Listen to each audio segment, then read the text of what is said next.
Hello. So today I've got Claire, who is a financial advisor, That's right. and you're called the money midwife. The money midwife, yes. Brilliant. So you asked for chocolate cake, so I I've did. made a chocolate cake. I followed a recipe. There seems to be an awful lot of butter icing that came with it. It just seems to be a really thick amount compared to a normal amount. But This there you looks go. amazing. So Cake. do you want your slice of cake? We can do cake. Yeah. Okay. So we'll slice the cake first, and this is the bit that I always find dodgy because I don't know how to get it out without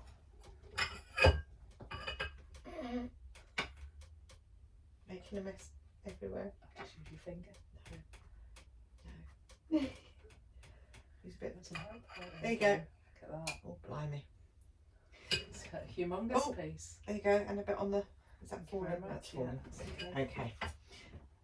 But honestly, Well, this I'm is not lovely. offended if it's not nice. I just give it a go. Homemade cake is usually delicious. I isn't do. it? I've So, really yes, enjoyed thank you doing very much. all this baking that I've been doing. What's your favourite cake to make? I like a coconut. I like a coconut cake. Yeah, I've always sort of made my. I suppose it's because my children like a coconut Okay. cake, so Yeah. I've always done that. But yeah, So you've got a small piece. You I don't have need got a small piece. Don't feel you have to eat it all. That's absolutely fine. You don't eat it all anyway when we're talking. It's just to sort of have it there and try it and see. So yeah, so we're gonna have a chat today and see what you're all about. But we always start by just a bit of random nonsense. So my random question to you is, what is the oldest thing in your fridge? Oh, that could be anything in our fridge. I did have a clear out a few weeks ago and got rid of some horseradish. No, something that you have at Christmas. I can never remember what it's called. But we had 7 jars. We'd obviously bought it over the last few years. Every Christmas there was some in from previously. And I think the oldest went out of date in 2021. But yeah, so the fridge. But I did find some. What was I using the other day? Some herbs or spices that were best before 2003. We've done that because we've moved lots of times. I won't throw them away. It's like they're fine. Yeah. And look at the dates. I don't even know why I look at the dates on them, because I look at the dates on them and just ignore them anyway. And it's like, your jars are spiced. They're fine, aren't they? My stepson wouldn't eat or anything even if it was near its sell by date. So we threw so much stuff away. He's been at university for 3 years. He's just finished, and now he's not bothered. He's like, well, it's all right. I think that's the thing of having to buy it yourself. He says it's too expensive to go rebuy it. I was Absolutely. like, oh, there you go. That's what a bit of maturity in having to buy your own food for 3 years does. I was having this. So my son the other day, I had a butternut squash that I'd used the top bit of, but of course the rest of it's absolutely fine. You don't want to use it all in one go, do you? So it was sitting there, but it had obviously gone. Then where it had been, the bit that had been chopped and left out in the open, had obviously gone a bit dry and things. So my son was saying to me, well, you're not going to use that, are you? So I said, of course I am. I said, it's fine. I said, obviously you chop the end bit off and then it's fine underneath it again. And you were saying, but there's bits of mould on it. I said, it's not mould. I said, it's just, but it's fine when you chop that bit off. And he's going, you can't eat it. So I was saying to him, but mould's okay for you. I said, because you get mould in cheese. I said, there's nothing wrong with it. That's what I used to say to Luke. It's all right, sweetheart. It's the next station of penicillin. Absolutely fine. Says, green's okay, pink's not. Yes, That's pretty, our road. pretty good, isn't it? Yeah, green's all right. Chop that off. Green, you need to throw it away. Pink, you need to throw it away. So yeah, okay. So 7 jars of something that's been sitting in the fridge. It's just funny, isn't it, when you think about this? Was It's it in your fridge. hollandaise sauce? That was it. Oh, Hollandaise okay. sauce. Because you do it all the time, don't you? You do your shopping and you stuff stuff in the fridge and you ram it in there, but you don't think about the stuff that's just getting pushed to the back again and pushed to the back again and pushed to the back again. Yeah. Although I have a bit of OCD with the fridge, so all the condiments and everything are on the top shelf. So they're the ones that sort of get pushed back. And when you can't get any more on, then I have a clear out. Which is what I did. I was like, yeah, this is ridiculous. I need to get rid of some of these things. Okay, so what's your question for me? So my question is, if you were to come back as a dog, what dog would it be and why? Oh, as a dog. Or any animal, if you know. I don't know what I'll go for. I'll go for a dog. I would probably say something like a cocker spaniel or a retriever, because I'm a people pleaser, and I think as dogs they are people pleaser, and everybody loves them, and they just want to be loved, don't they? And they're just really friendly and full of life, and yeah, I just think they just loved dogs. So I sort of think that would be a nice dog to be, sort of adventurous and things, but not a I think a spaniel or a retriever would be nice. Nice, yeah. Mine was I'd come back as a black Labrador, Okay. in a nice home. So I get walked twice a day, fed, and then I just get my tummy tickled all day. Yeah. I don't have to, and I can sleep for the rest of the day. So have you had black labs before? I've got a black Labrador. Oh, now. I've got a okay. black one and a red one. But yes, I Okay. keep thinking, it must be a nice life. But only in a nice home, because knowing my luck, I'd come back as a working dog, and then I'd be on a farm somewhere working 12 hours a day. Yes. If I was to come back, but no. Yeah, black no, I'd Labrador want in to a be. nice home. Yeah, I'd want to be obviously in a nice home where I get taken out for walks. Everyone pets you because you're a nice looking dog and things, and everyone assumes that you're sort of friendly and things because you're a spaniel or a retriever. But yeah. Yeah, I think that'd be me. That's my random question. So tell me a little bit about why the Money midwife. the money midwife. So tell me about you and how you got to where you are. So that came about because that basically is my two hats. So I have two very different jobs. I am a financial advisor, independent financial advisor, and also a registered midwife. So I still do both. Started in the financial services industry when I left uni, so many years ago. Got a job in a building society, so worked my way up through being a mortgage advisor, branch manager, and then went to be an account manager with a building society. So looked at lots of mortgage brokers and independent financial advisors, and then went to work for one of them. So ended up doing mortgage advice, and then decided at some point in my mid-30s that I wanted to do something that made a difference. So retrained to be a midwife. Oh wow. So retrained and then did that have been doing that now since 2005. So when you trained to be a midwife, was that before it became a university? Was it No, it was university, okay.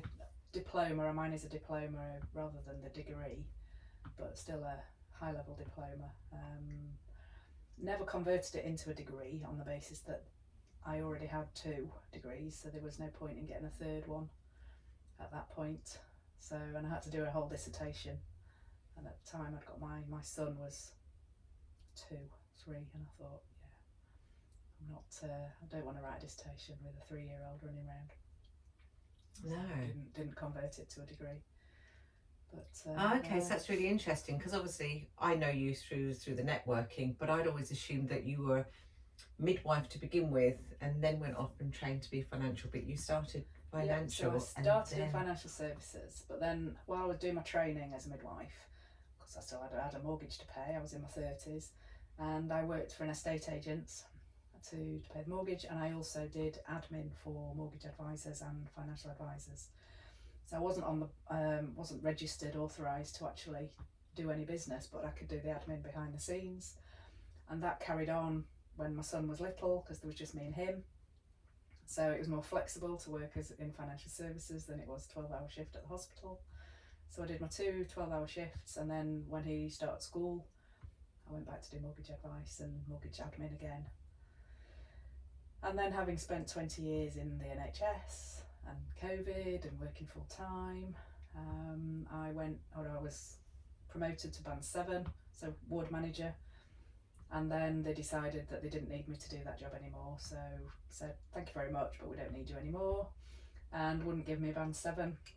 So I took my ball home and said, okay then, if you don't want me to be in charge, you want me to behave like I'm in charge but without paying me to do it, I'm going to leave. So I got an opportunity to come back into financial services, which was 4 and a bit years ago. So good opportunity, because it meant then I had to redo all my exams because they were all out of date. So I hadn't quite realised how hard that was going to be. So I had 6 exams to do, 9 months to do it. So have you? Okay, so going into that, saying, do you think it was hard because you're older, or because of menopause, or just because you're just the time capacity? I mean, what do you think it is that made it harder All of those things. once you got older? So the industry, but financial services has changed massively since the crash in 2008, and then 2012 they had retail distribution, so RDR it was known as, I can't remember what the R stands for, review, and they reviewed everything that was going on in financial services, quite rightly, needed to, making it more of a profession and less like a second-hand salesman, and changed the way that financial services worked. Well, my exams predated 2012, so I had to bring them all up to date. Right. And do it. I hadn't quite realised how hard they were. So yes, being older.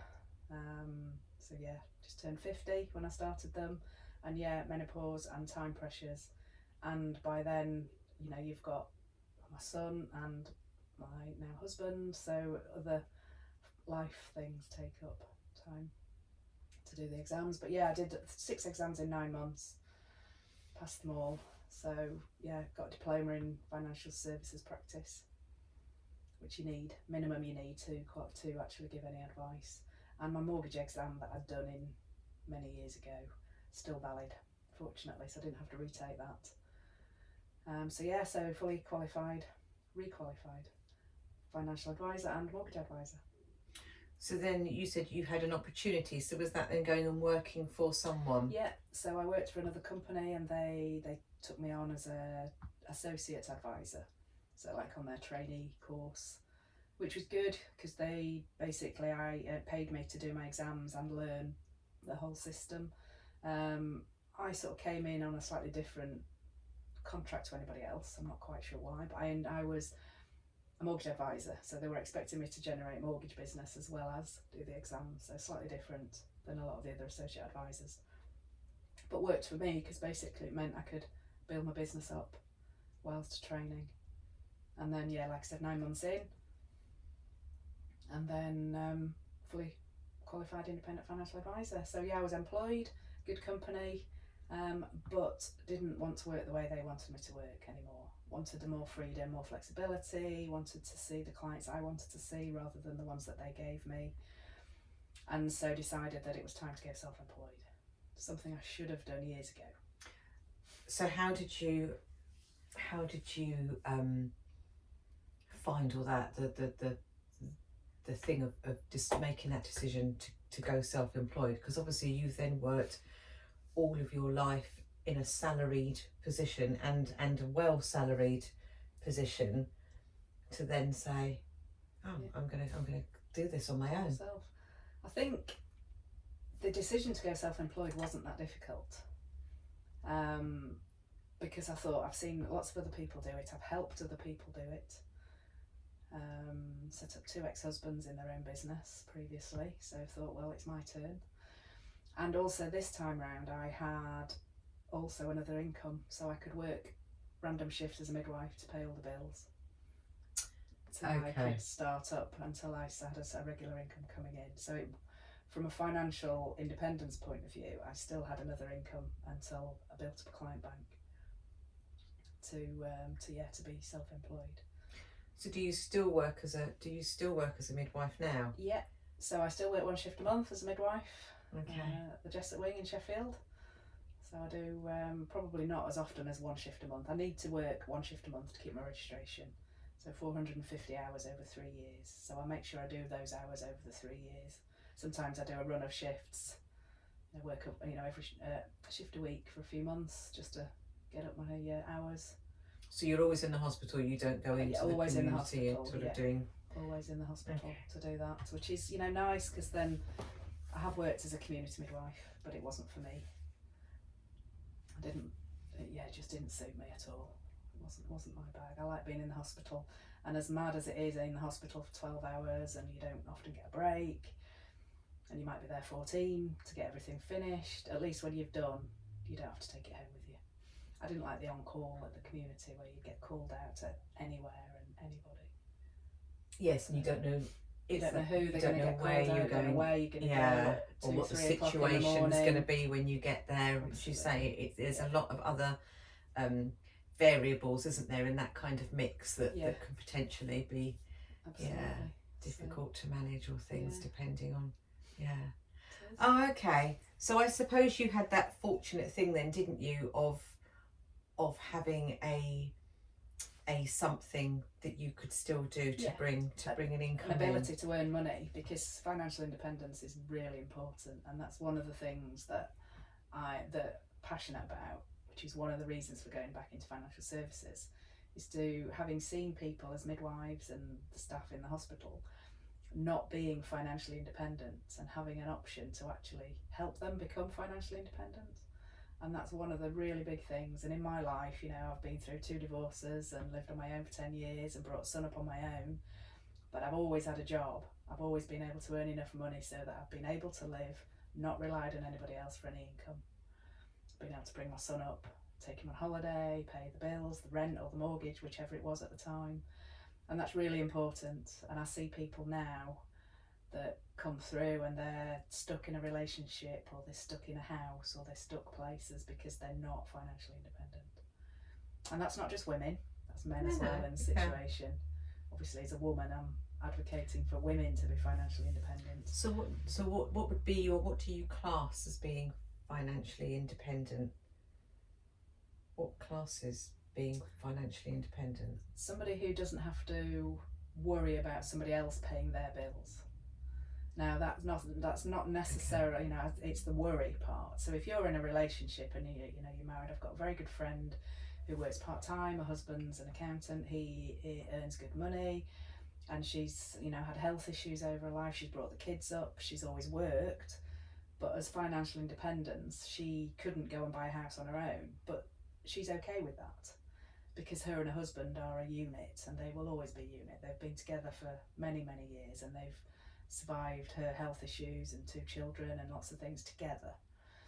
And that is financial independence together, without having to worry that you're not going to be able to pay the bills. But if you're in a relationship, I've got another client who's in a relationship where her husband's got taken out loads of debt 3 times in their marriage, twice at which she was a student at the one time, and they'd got 2 young children and she wasn't working, so she was stuck. She couldn't do anything. There was nothing she could do, and her husband was taking out all this debt for we don't know why.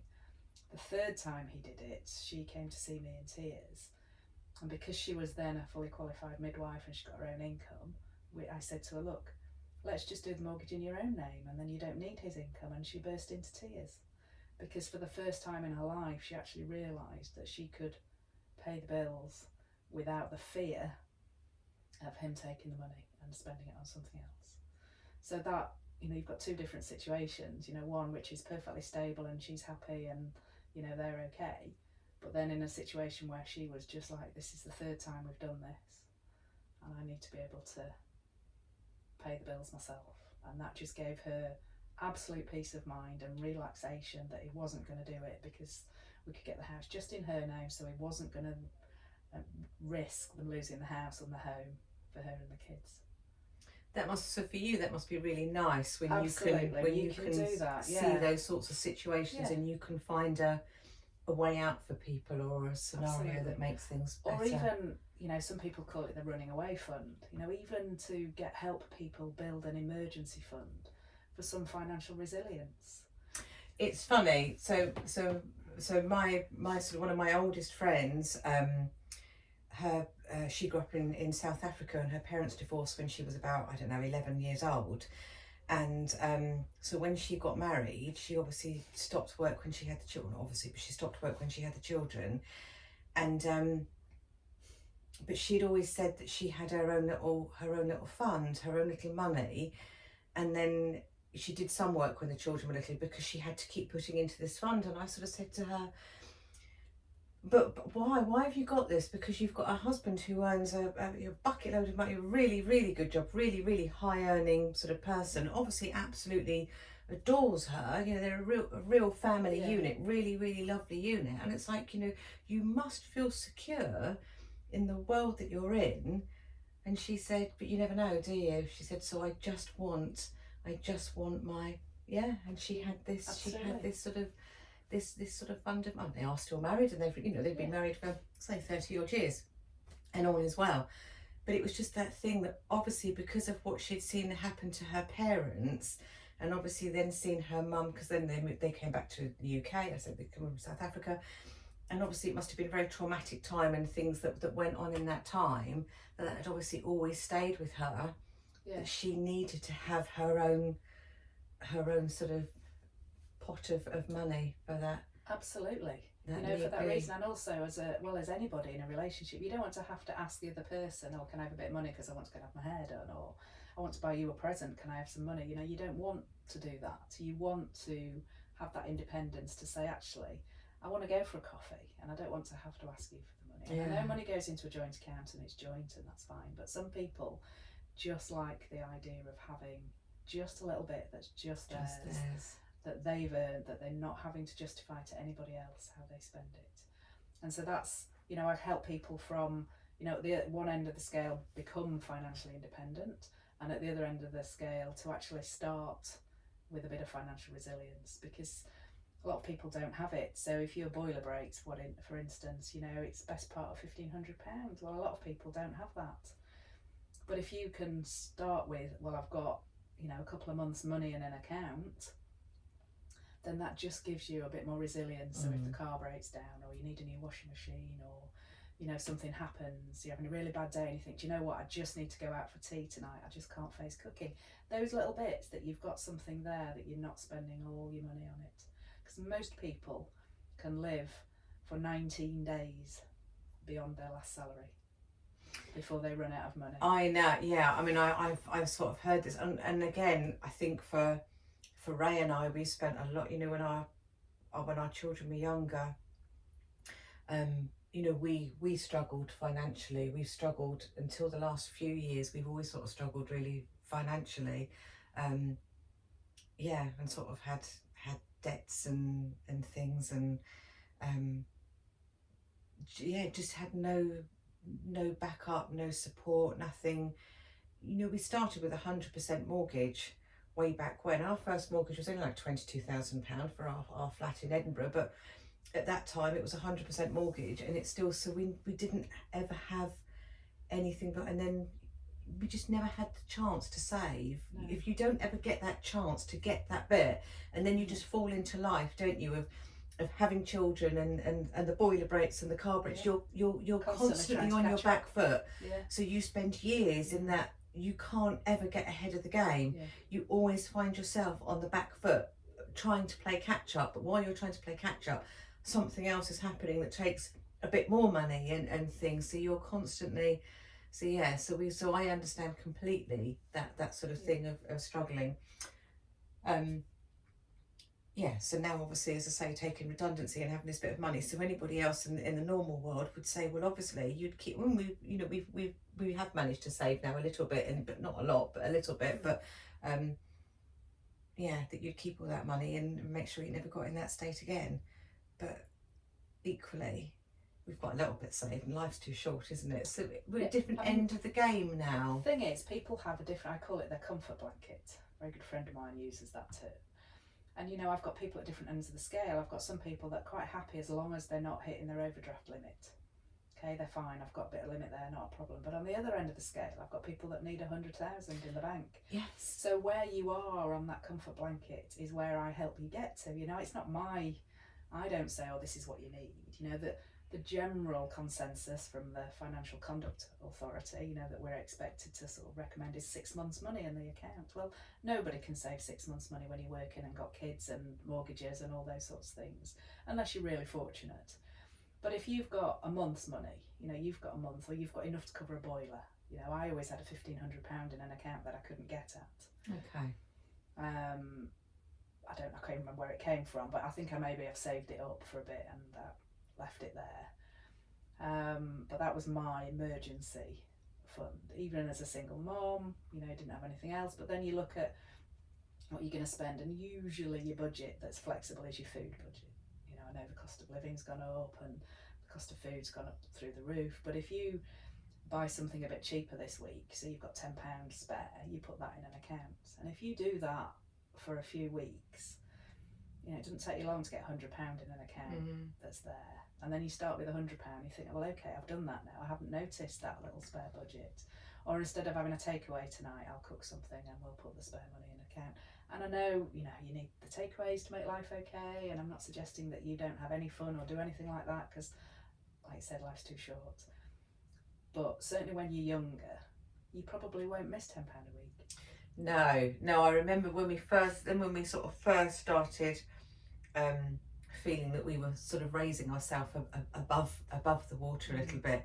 I used to have little pockets of like, as you say, like £10. So I'd have little pots, and I'd have my £10 for the Christmas fund and £10 or £20 for the holiday fund, and I'd have all these little bits, as you say, and because it's only a small amount, you sort of feel that you can do that. But as you say, it's surprising how quickly those little amounts sort of add up, and then you sort of stretch it. But it is hard. Yeah, I think it is absolutely hard on. I've been a single mum for for 10 years. It was for being 3 to 13. It was just me and my son. And then so you've not only got just one income coming in, but you've also got a little one that wants to do things. And when he was tiny, I was like, well, either you have an ice cream or you jump on the bouncy castle. Now that seems mean, but actually that was the budget. I used to take a flask of coffee and tea. My friends laugh at me. I go everywhere with a flask of tea. But that, my son was, well, I want an ice cream, okay, then there's your £2 for the ice cream, but then you're paying £3-4 for a cup of tea. It means that it's a lot more, isn't it? So just little things, I'm not suggesting everybody wants to do that, and, I'm sure they don't, but that was just my way of doing it. My mum always had it, a little bit of money for the gas man, a little bit of money for the milkman, a little bit of money. It was all in little envelopes. Yes, my mum was the same actually. Yeah, she was very good. Always had her little bits of money, because she used to have to go to the old council tax. It wasn't called council before, poll tax, whatever it was called then. You used to have rates. And she used to send us as children with a little envelope down to the office to pay the rate money and things. But we had like there was 5 of us. I've got 4 siblings, and we used to have like little pots. We had a little shelf in our kitchen, little narrow shelf, and there was like little 5 pots. And for our pocket money each week, we used to have to take a bit of that pocket money and put it into the holiday fund. Yeah. So we always used to have to put that little bit of money in for our yearly camping holidays that we used to have down to Cornwall and things. So, but it's that thing, isn't it?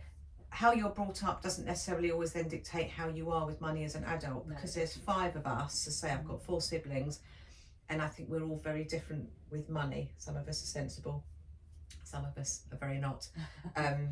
So I don't necessarily think how you're brought up dictates how you yourself will be with money.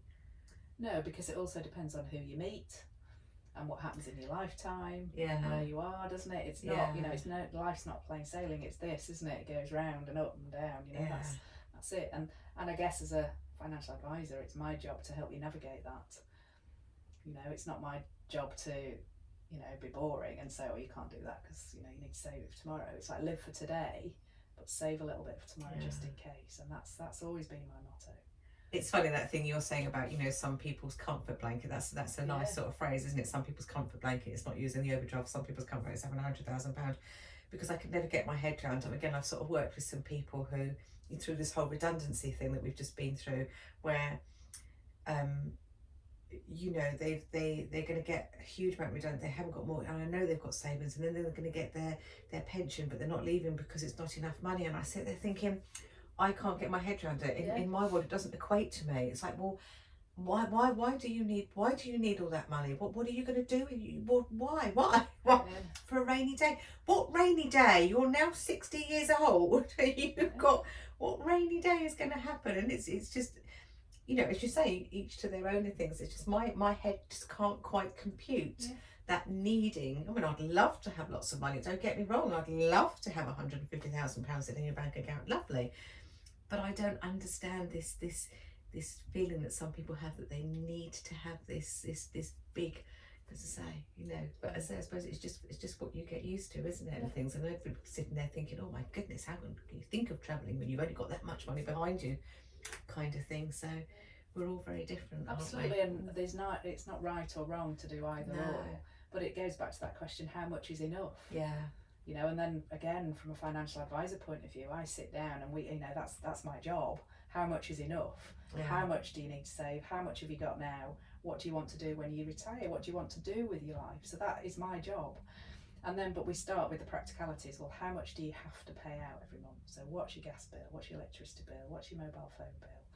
You know, what you're paying on food? What are you paying? So what do you have to pay? Regardless of what other money you have, these are the what we call the household essential bills. It's not going to change, because even if you're retired or not going anywhere or not spending anything else, these are the minimum that you are going to pay out. Okay, so we start with that, and then we look at, okay, so what do you like to do with your life? Do you go out for coffee? Do you eat out a lot? Do you go travelling all the time? What do you do with your lifestyle? Do you go to Pilates? Do you play paddle? Do you need to pay for your annual membership of the golf club or the gym or whatever is your lifestyle? Do you go to the theatre every week? Everybody does different things, so how much would that need from your income? And then it's like, well, okay, where do you want to go on holiday? You know, if you just want to go camping in the UK, well, then that's great, you know, then your budget doesn't need to be as much. But if you want to go on a cruise around the world, or you want to go to Australia, or you want to travel business class, or you want to go travelling for 12 months, then your travel budget is a little bit higher. So that is your ballpark. And then you think, okay, what income's coming in? What have I got coming in? If I've got no money coming in, well, where's it going to come from? And that's what I do when I look at the cash flow. And so then that helps people realise that, have I got enough? Have I not got enough? And that's where you need to look and feel the difference. If you've got enough, well, then start spending it. Some people say, well, no, I can't spend it, I want to leave it for my kids. I know, a friend of my sister-in-law's, they won't put the heating on. So it's minus outside. They sit in sleeping bags because they're saving the money for their kids. Both children have got wealthy in their own right and have got more money than the parents. But that is it. How much is enough? You and see, and that's a funny thing, everybody, isn't it? Because again, you know, say, because obviously we didn't have much money when the children were growing up. So where we've had more money in recent years, we've been able to help the children out for the hip. I mean, not massive amounts of money, but it's amazing, isn't it? How a few £100 here, a few £100 there, suddenly, you know, is a few. So I'd say in the last decade, both our children have had a good few £1,000 each out of us, and that's absolutely fine. But I'd rather give it to them the here and now when they need it than be sitting on it. I mean, my dad's the same. You know, he's got, you know, he's got money, but he won't spend any. I mean, they've had him and my mum had amazing holidays. So he would, you know, he did spend his money. They did amazing things. They've done Concorde. They've been on, you know, the top deck of cruises. I mean, they've had amazing holidays. But he won't spend £20 on a gym membership when he's 92 years old. So he'd rather climb his loft ladder for the weights that he's got up in his loft that he's used for the last 30 years than spend £20 a month on a gym membership that would just be far easier for him. So it's the little things that he refuses to spend the money on. But as I say, but they haven't not lived, they have lived, and they have had wonderful holidays. It's just funny, isn't it? Just different people's way of thinking. So if you could give, so I'm going to ask you two final things. If you could give a generic piece of advice, a generic financial piece of advice, what would that generic financial piece of advice be? And what would your advice be for someone who is looking to go self-employed here and now? So the self-employed, looking at going self-employed, do it now. I wished I'd done it years ago. Didn't have the financial backing to do it years ago, and needed to be able to pay the bills, because most of the time, even in marriages before, I've had to pay the bills. So there, but look at whether you can get a second income coming in until you build up the business. Always a good thing. But yeah, do it now.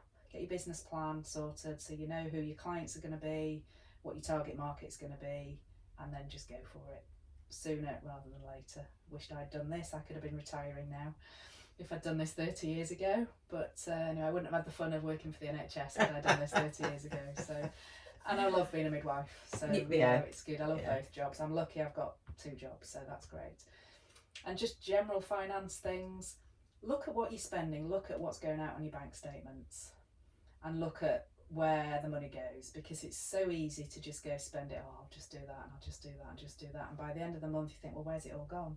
Because on paper, most people can afford to pay the bills. And I'm not saying with the current cost of living and everything that everybody's in that situation, but most people can pay. But what they can't afford is the extra spends that they don't look at. It's the keep tapping the card. Keep tapping the card. tapping Keep the doing card. that. Spending that extra 20 quid on food this week because I've done a top-up shop.